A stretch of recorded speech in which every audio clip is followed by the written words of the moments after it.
Hoses and couplings must be inspected and tested for leaks on a regular basis.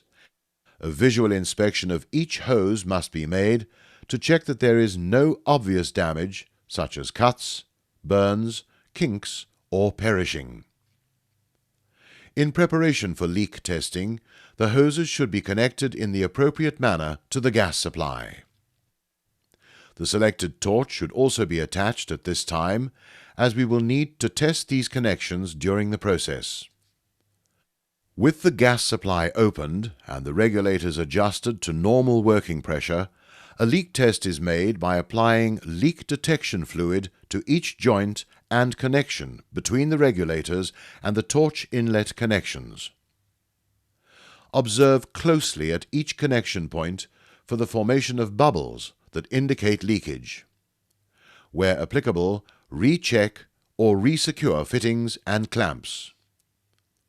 Wipe dry each fitting or connection point once the check has been completed.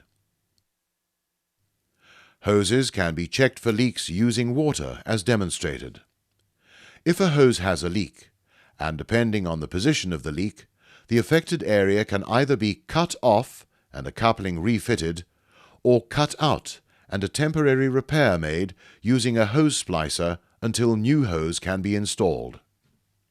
Before making any repairs to hoses, always make sure that the system is properly shut down and depressurized.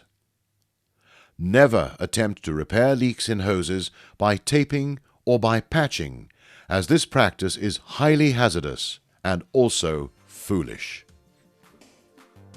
In conclusion, it must be stressed that hoses and their associated fittings are vital components in terms of safety.